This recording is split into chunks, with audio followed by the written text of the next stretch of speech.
हर हर महादेव सभी को। ओम गण गणपतये नमः। सनातन धर्म में गणाधिपति संकष्टी चतुर्थी का विशेष महत्व होता है। यह दिन पूरी तरह से गणेश जी को समर्पित है। इस पावन दिन पर जो लोग सच्ची श्रद्धा के साथ व्रत रखते हैं और पूजा अर्चन करते हैं, उन्हें बप्पा की विशेष कृपा प्राप्त होती है।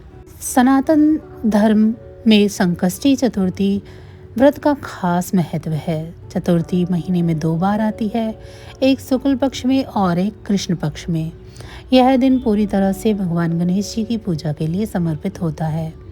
इस शुभ अवसर पर लोग प्रार्थना करते हैं और उपवास रखते हैं। प्रत्येक संकष्टी चतुर्थी का अपना नाम, कथा और महत्व है। वहीं इस दिन का उपवास तभी पूरा होता है जब चंद्रमा को अर्घ्य है और इसकी व्रत कथा का पाठ किया जाए। तो आइए चलिए जानते हैं व्रत कथा के बारे में। पौराणिक कथाओं के अनुसार एक बार नदी के किनारे देवी पार्वती भगवान शंकर के साथ बैठी थी। तभी उन्होंने चौपट खेलने की इच्छा प्रकट की, लेकिन उनके अलावा कोई तीसरा नहीं था जो चौपट के खेल के दौरान हार और जीत का निर्णय कर सके। इस स्थिति में शिवजी ने और पार्वती ने एक मिट्टी का बालक बनाया और उसमें प्राण का संचालन किया ताकि खेल में हार जीत का सही फैसला हो सके।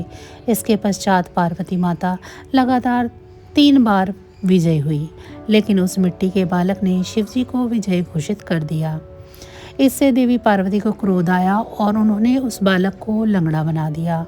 तब बालक को अपनी गलती का एहसास हुआ और उसने माफ़ी मांगी, लेकिन माता पार्वती ने कहा कि श्राप अब वापस नहीं लिया जा सकता, इसीलिए आप एक उपाय के जरिए इस श्राप से मुक्ति पा सकते हैं। उन्होंने कहा कि संकष्टी के दिन कुछ कन्याएं पूजन के लिए आती हैं और उनसे व्रत, पूजा विधि और विधान पूछना।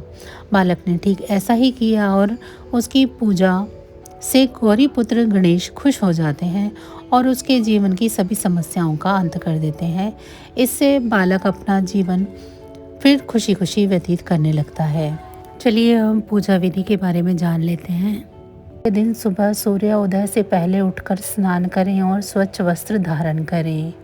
पूजा घर के ईशान कोण लाल या पीले रंग का कपड़ा बिछाकर भगवान गणेश को विराजित करें। पूजा और व्रत का संकल्प लें और गणेश जी को पुष्प से जल अर्पित करें। अब फूल माला दूर्वा की 11 या 21 गांठें भगवान को चढ़ाएं। अब सिंदूर अक्षत लगाकर मोदक फल चढ़ाएं।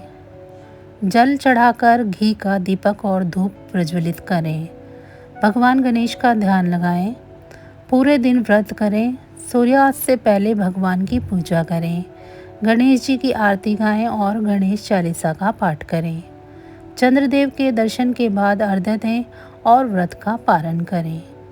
पूजा के बाद भगवान गणेश से अपने जीवन में आने वाली बाधाओं को दूर करने और सुख समृद्धि प्रदान करने की प्रार्थना करें। एकदंत संकष्टी चतुर्थी भगवान गणेश की पूजा और वंदना का पावन अवसर है। इस दिन भगवान गणेश की पूजा करने से भक्तों के जीवन में आने वाली बाधाएं दूर होती हैं और सुख समृद्धि प्राप्त होती है। भगवान गणेश को ज्ञान, बुद्धि और विद्या का देवता माना जाता है। इस दिन उनकी पूजा करने से शिक्षा, व्यवसाय और करियर में सफलता प्राप्त होती है। तो बस आज की जानकारी इतनी ही थी। फिर मिलेंगे हम आपको ऐसी ही किसी अन्य जानकारी के साथ अगली वीडियो में। तब तक अगर आपको मेरी ये जानकारियाँ अच्छी लग रही हैं तो वीडियो को लाइक करें। चैनल को सब्सक्राइब नहीं किया है तो चैनल को सब्सक्राइब कर लें और कमेंट बॉक्स में हर हर महादेव ज़रूर लिखें। इसी के साथ भगवान गणेश की आप सभी पर सदैव कृपा बनी रहे। धन्यवाद।